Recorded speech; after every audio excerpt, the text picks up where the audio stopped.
Почитувани гледачи, добар ден. Постојат прашања кои, уште од нашето самоосознавање на светот, се присутни во нашите мисли, присутни се во нашите разговори. Од каде доаѓаме, каде одиме, живот и смрт. Колку што раѓањето не исполнува со радост, толку смртта, сакале или не исполнува со страв. Како ние возрастните ги примаме тие работи, можеби и не е толку проблематично, затоа што имаме на дофат на раката и филозофија, имаме расудувања, имаме учења, имаме религија, имаме вера. Но како тоа да се објасни на децата? Како на децата да им се зборува за смртта? За тоа дека нешто постои, а потоа го нема. А особено ако во раното детство или подоцна загубат некој што им е близок. Смртта ја сретнуваме секаде, во сликовниците, на телевизијата, во медиумите, во таа виртуелна, но и во вистинската реалност. За ова прашање денеска ќе побараме одговор од две компетентни личности.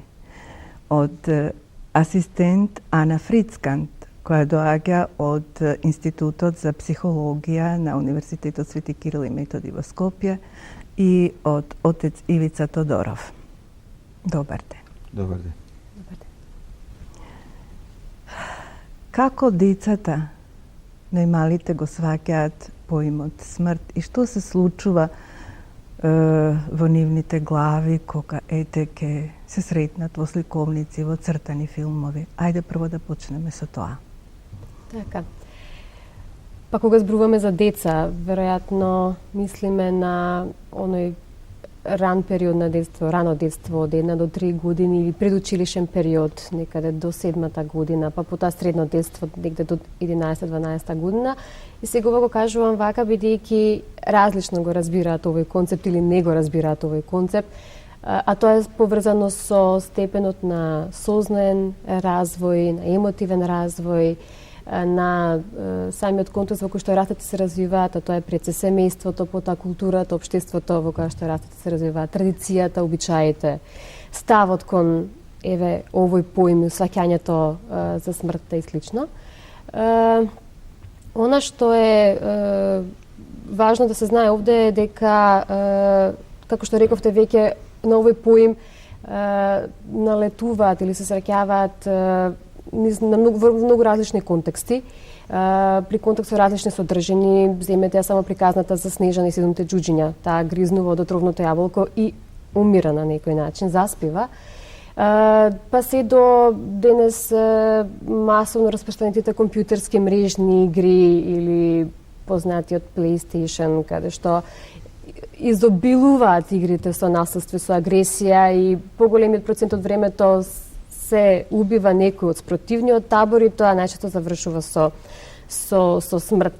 Сега овој поим како да им се објасни, се зависи од, реков, возраста, бидејќи возрастните луѓе, кога ја определуваат смртта, користат, да речеме, 3 критериуми. Прво, дека тоа е нешто што е иреверзибилно и конечно. Значи, таа е иреверзибилна и конечна, означува завршување на животот и се што е живо се раѓа и еден ден умира. Меѓутоа, до 2-та година децата овој поим воопшто не може да го разберат, бидејќи некаде до 80-тиот месец кај нив се формира така наречена постојаност или константност на предмет, така што во основа некоја трајна, долгорочна загуба тие не можат да, како што е смртта, не можат да го, сето тоа не може да го разберат како идеја, како концепт. Сега некаде на возраст меѓу 2 и 6 години, тоа е предучилишната возраст, карактеристично за децата е тоа што тие се наоѓаат од сознаниот аспект на развојот, се наоѓаат во стадиум на предоперационално мислење. За овој стадиум е карактеристично тоа што кај децата преовладува анимизмот. Тоа е тенденција на неживите нешта да им припишуваат карактеристики на живост. Така што се она што мрда, што се движи е според нив живо, кога ќе престане да се движи, умира. Животот и смртта на овој начин стануваат се променливи и се реверзибилни. И затоа во овој период децата смртта најчесто ја сваќаат како состојба на заспивање. и сега некој што е заспан може и да се разбуди. Пак земете ја приказната за Снежана и 7 џуџиња, паралелата е таа. Таа гризнува ѓаболкото, заспива, привремено сето тоа трае додека не се појави принцот да ја разбуди од таа состојба. Сега, верниците знаат дека со завршување на животот на овој свет не завршува и животот. Меѓутоа, како на децата да им се објасни смртта и животот воопшто? Многу во она што зборуваш, Ана, јас се сложувам дека е така. Јас тоа, иако и одлично моје искуство го преживувам, затоа што јас имам дома девојче од 5,5 години, Теодора, гори се помал. И знам, така свежо ми е, ја читавме приказката за девојчето со кибричиња. Таа приказка завршува така како што завршува. Девојчето смрзнува, умира и сега тажна е приказката многу. На самиот крај, значи, на приказката, така имаш еден молк и ја пратевте дора како ќе реагира. И стигна прашање од нејзина страна сега тоа што се случи со неа. Значи, што е тоа смрт. А и пред тоа, мислам, така се зборуваше во семејството, или кога ќе одиме на помен за душница, само да ги слуша тие нешта, или за некои наши роднини, сега таа концепција или таа состојба за смртта, како информација, доаѓа во незиното главче, во незиниот ум, но, и како што Ана го кажа тоа, во таа возраст децата немаат сознание за тој концепт за смрт, за таа состојба. Просто се уште во нивната душа, во нивниот ум, во нивното сознание, за такво нешто нема простор. И кога Теодора ме праша за тоа, се како да ја објаснам, навистина искрено признавам дека ми беше многу тешко. И всушност одговорив онака како што е одговорот и она со Снежана и 7 џуџиња, со заспевањата. И кажав дека всушност смртта, како што ние, тоа го потенцирам, како што ние христијаните тоа го доживуваме, е неприродна состојба. Тоа, и велам јас, тоа е нешто што Дедо Боже го користам тој термин, не ни го дал на нас луѓето, туку ние тоа кај нас се случило поради тоа што сме биле лоши. Не сме го слушале Дедо Боже и затоа што не сме го слушале, за жал сме каснале од нешто отровно, како што Снежана каснува од отровното јаболко, излажана од вештерката, ние излажани од некој кој е многу по голем лажго од вештерката. И затоа што сме каснале од нешто отровно, кој ние го нарекуваме зло, тој отров, за жал, во еден период од нашиот живот, како последица на тој отров, ние заспиваме. И тоа заспивање ние го нарекуваме смрт. Сега, затоа што Дедо Боже нас не создал да умираме и не сека да умираме, тој Дедо Боже, кој е наш татко, наш родител и се грижи за сите нас, тој го испрати во овој свет својот син, како наш спасител, и спасението всушност на човештвото се состои во тоа што Синот Божи дојде во овој свет да не спаси од злото, од отровот и од најстрашната последица на отровот, тоа е смртта. И сите ние еден ден ќе станеме од спиење. Тоа ние го нарекуваме воскресение. Потребно да ја објаснам што значи тоа, колку нам ме раздрова сите тоа. Морам да признам дека малку комплицирано е и за мене ова вака кога го слушам, но има една ситуација околу заспивањето. Тоа мислам дека може да се објасни кога се работи за приказна, кога се работи за филм. Меѓутоа, што ако е некој близок, ако е братче, ако е мајка или ако е татко? И имам сознание дека децата потоа очекуваат да се разбудат, дека тие не прифаќаат дека е тоа нешто конечно, дека да, тој почина или таа почина, ама ќе се врати и се во некое очекување. Постојат такви ситуации? Па да, видете, сваќањето за конечности, за иреверзибилноста на смртта се дооформува целосно дури во зрелоста. Адолесцентите се веќе свесни за дека тоа е тоа. Се што е живо се раѓа, животниот циклус го завршува умирајки. Меѓутоа, адолесцентите, например, бидејќи за нив е карактеристично апстрактното мислење, че тие оперираат со апстрактни идеи, со хипотези. И самиот овој концепт на смртта го доживуваат како нешто апстрактно, како нешто далеко од нив, нешто што е карактеристично за повозрастните. И бидејќи не се преокупирани со долговечноста, тие и се инволвираат, да речеме, во ризични однесувања, како што се екстремни спортови, трки со автомобили, со мотори или уживање наркотични средства. Смртта тие сваќаат во тој нивен систем како нешто што е последица на несреќа, значи на несреќен случај, на насилство или на некоја тешка болест. Кога станува збор за помалите деца, со сето ова што го кажавме, заради степенот на нивниот сознан и емотивен развој, заради недостаток на животното искуство едноставно, за очекување е дека многу потешко ќе можат да го приимат, да ја примат конечноста на тој процес. И во таа смисла јас би рекла не е добро да да речеме да ги не би рекла да ги излажеме, туку обидувајќи се родителите да ги поштедат од тоа чувство на тежина, на тага. Тие сето тоа ќе го упакуваат можеби на еден начин кој што ќе им биде на децата достапен. Но секогаш кога се зборува и на ваква тешка тема, треба да се почитува принципот на директност, честност, нели да се каже директно, да се каже честно и сето тоа што ќе се каже да остави простор да реалистично се прифати самата состојба, затоа што да бидеме свесни дека како и да го кажеме ние тоа, колку и разбирливо да го кажеме, нема да можеме да го поштедиме детето од тагување. Апсолутно. И не е ни поентата да го поштедиме од тагување, затоа што изгубило тоа дете некој близок, некој многу сакан, некој кој што бил покрај него секојдневно. Треба да се води сметки за контекстот кога тоа се случило, причините, дали е тоа заради длабока старост, или болест, или несреќен случај во прашање. Реалноста е таа. Тој веќе или таа веќе не може да се врати и вистинското време и вистинскиот момент да се зборува со децата и со адолесцентите за смртта е кога таа е актуелна. Било да е тоа во семејството, било да е преку телевизиските канали, значи во некои од содржините сретнати во цртаните филмови, приказните и слично. Оче, што со тагата?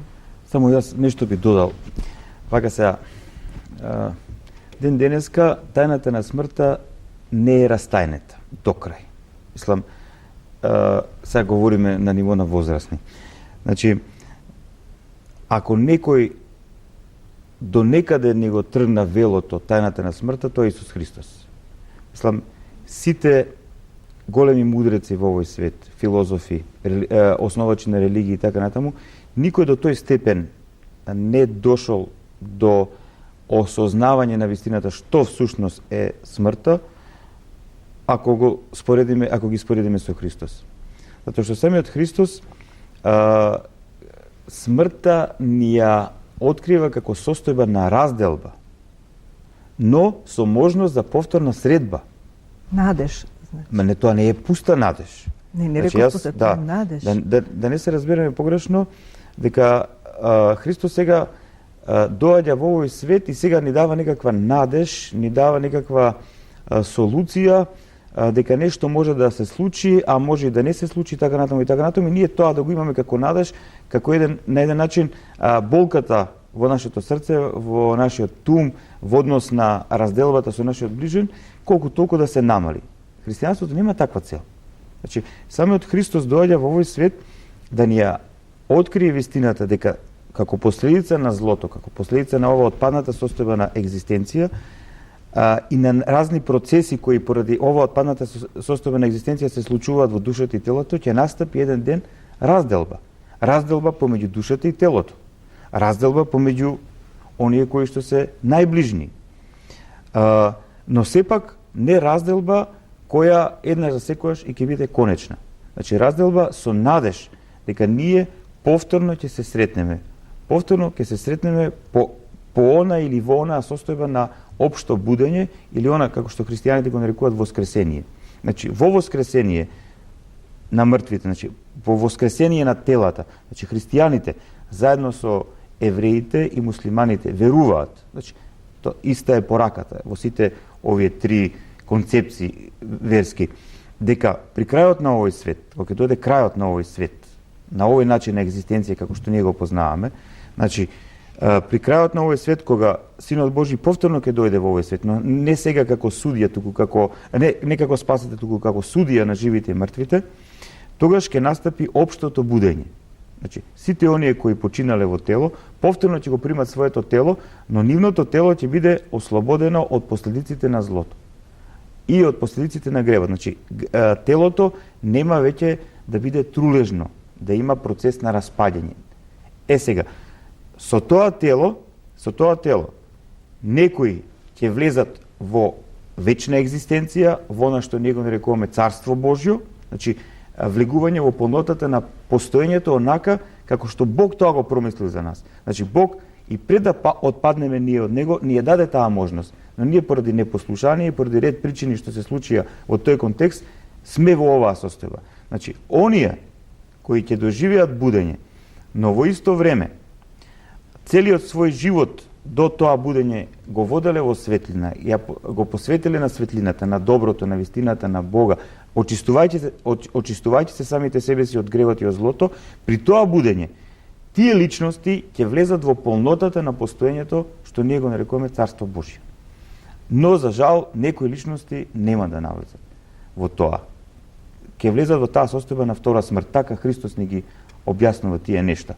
Значи, всушност, христијаните, Христовите ученици, најповеќе се плашат од ова, втората смрт, од духовната смрт. Значи, ние гледаме, има рано христијански отци, како Кипријан Картагински, Тертулијан, кои дури им пишувале посланија, писма до своите собраќа христијани, да не плачат, тоа што апостол Павле го има пишувано во посланието до Солуњаните, да не плачат како паганите, како оние што немат утеха, како оние кои немаат сознание за тајната на смртта. Дека, за разлика од оние кои немаат сознание за тајната на смртта, христијаните во Христос имаат сознание за тоа што се случува при биолошката смрт, што се случува со душата, каде заминува душата, во какви состојби заминува душата, што треба да направи душата, односно личноста, во овој живот пред да замине во онаа друга димензија и така натаму, што се случува со воскресението на мртвите и што ќе се случи после тоа. Значи, тие нешта нас не се откриени.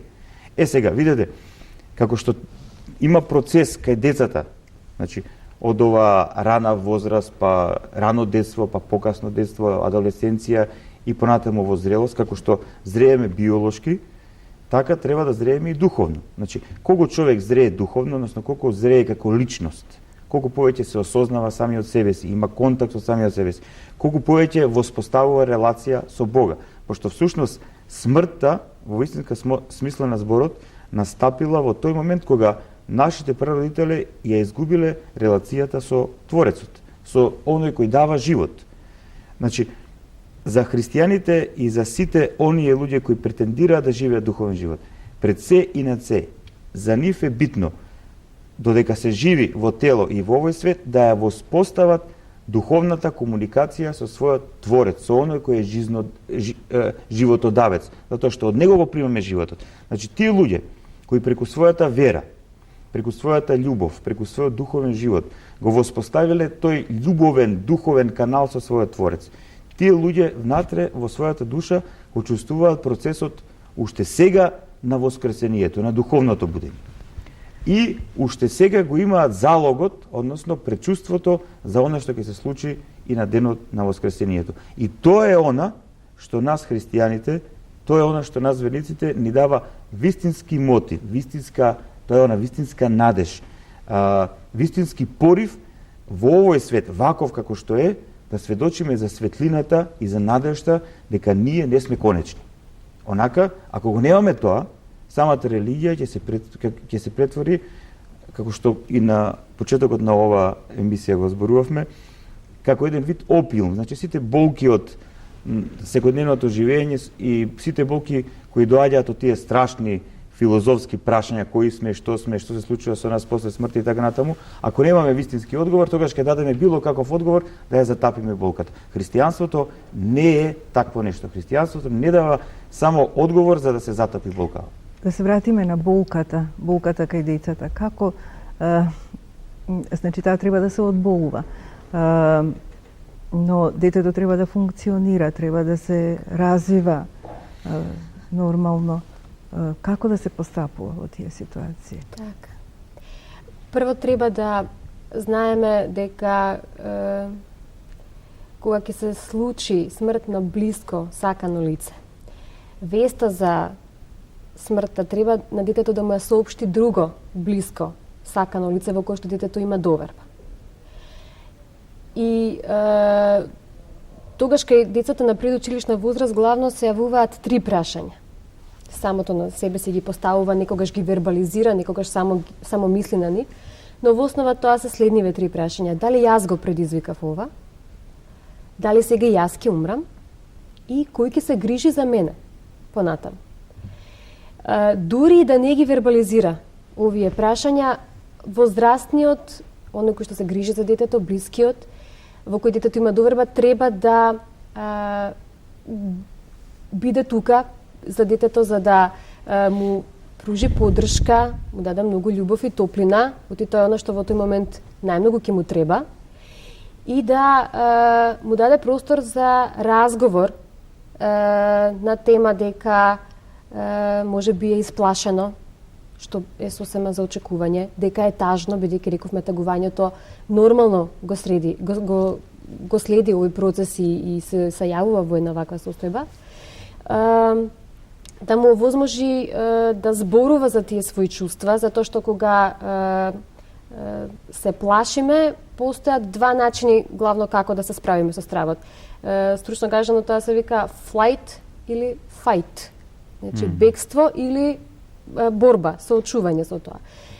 Ефикасен, конструктивен начин е да се соочиме со стравот во овој конкретен случај, бидејќи ако дури да се јави на негација како одбранен механизам, неверување, неприфаќање на реалноста, тоа нема да ни го разреши проблемот долгорочно гледано. Тоа може би во првиот иницијален момент ќе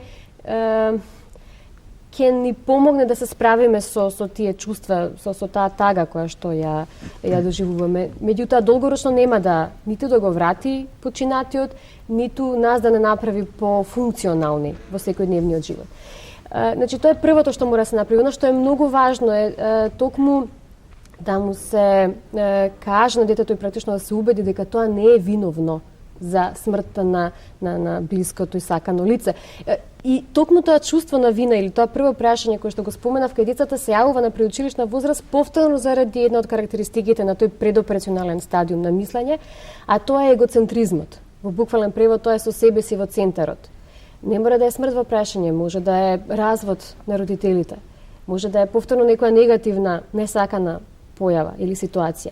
Детето најчесто ќе го припишува тоа на себе, значи затоа што знам, јас бев немирен, се случи тоа и тоа. Не сме да се дозволи да живее со тоа чувство на вина, кое што е во основа нереално. Не може неговото несоодветно однесување да биде причина за нешто толку сериозно како што е смрт на близок. А средствата се стрпливост и љубов? Стрпливост, љубов и разговор. Пред се разговор. И да му се овозможи да истагува, да плаче, да ги покаже чувствата, да каже дека се плаши, да исто така биде и луто ако сака, затоа што имате цел спектар на реакции. Од несоници, апатија, губење апетит, до желба да се осами, да не сака никого да види, па лутина, гневност, огорченост. Си го постава прашањето зошто баш мене да ми се случи ова, со што јас заслужив ова мене да ми се случи, да ми го зема тој што толку многу го сака. Сите тие емоции не треба да се потиснуваат, треба да се искажат и кога ќе дојде до нивно смирување, повторно велам низ разговор со некој во кој што детето има доверба, да се продолжи понатаму со животот, бидејќи животот на живите тук не застанува со смртта на блиските, на саканите лица. Како вие им помагате на Мислам, ова децата? Ќе слушајте, Јана, оците на црквата, значи учителите на црквата уште од давнешните векови, сите овие концепции ги имаат така поставено во црквата, особено околу тој проблем на оттагување, односно можност да заздраве состојбата на повреденост после разделбата. Ние, кога ќе се разделиме, може би, еве јас патувам некаде и се разделувам со мојата сопруга, на кратко, може, за недел дена, па во тој момент на разделба, кога јас тргнувам, нешто се чувствува во срцето. Така, а камоли кога некој човек е замин од овој свет. И затоа во црквата, и во Стариот и во Новиот Завет тоа го имаме, во црквата се почитува тој период на 40 дена. Значи 30 дена тоа е некаков временски период во кој колку толку сепак таа рана предизвикана од разделбата почнува полека да заздравува. Да заздравува се, да не се разбереме во некоја, но сепак стануваме функционални за секојдневието.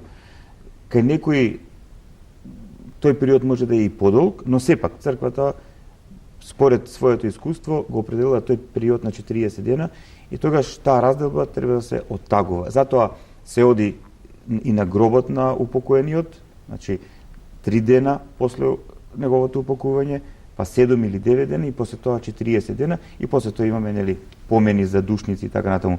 Сите тие моменти, значи се сведуваат на тоа дека ние како христијани знаеме дека за еден период сме се разделили од нашиот ближен. Тешко ни паѓа тоа во нашето срце, затоа што ние не сме создадени за смрт, ние не сме создадени за разделба. И затоа така се поставени овие нешта, но нас не останува надежта во воскресението и молитвата. Многу е битно да се свати дека ние како духовни суштества, со духовните суштества, затоа што на крај на крајите нашите упокоени престануваат да екзистираат на теолошки, на биолошки план, но на духовен план продолжуваат да екзистираат. И како што ние со Бога, кој е духовно битие, разговараме ментално, значи со нашиот ум, тоа е таа молитва, така и со нашите упокоени исто така. И затоа кога одиме на нивниот гроб или во црква, кога палиме свеќа за нив или кога се извршува помен за нив, ние се молиме на Бога за нашите упокоени, но исто така и мисловно се сеќаваме на нив. И не случајно на самиот закоп, значи кога се врши таа молитва, на крај свештеникот пее или кажува едни зборови кои се многу длабоки во својата содржина, вечна ја памјат, значи вечен спомен. Значи ние го односиме споменот за нашите упокоени во нашата душа, во нашиот ум, во нашето срце и тој спомен функционира преку молитвата. Значи таа комуникација оди преку молитвата, преку нашиот ментал со нашите упокоени. Се до денот на воскресението. Сега вака, ова е можеби прифатливо за повозрасните, за помалите, оние биолошки по-незрелите, малце по-несватливо, но мора да признаам дека еве тоа што јас сум го доживеал со своите деца, па и со многу други, на еден интуитивен, длабок, подсвесен план, сепак на тој ментален план, децата се многу по-блиски во однос на духовниот свет од нас, возрастните. Не случајно Христос ќе каже дека треба да бидеме како децата ако сакаме да влеземе во Царството Божјо. Под тоа Христос ја подразбира нивната чистота, но и нивната отвореност за духовниот свет. Са некои се поосетливи, некои понеосетливи, така натаму, но сепак кога ќе разговарате со децата, преку нивен детски јазик ќе видите како они всушност ги доживуваат работите.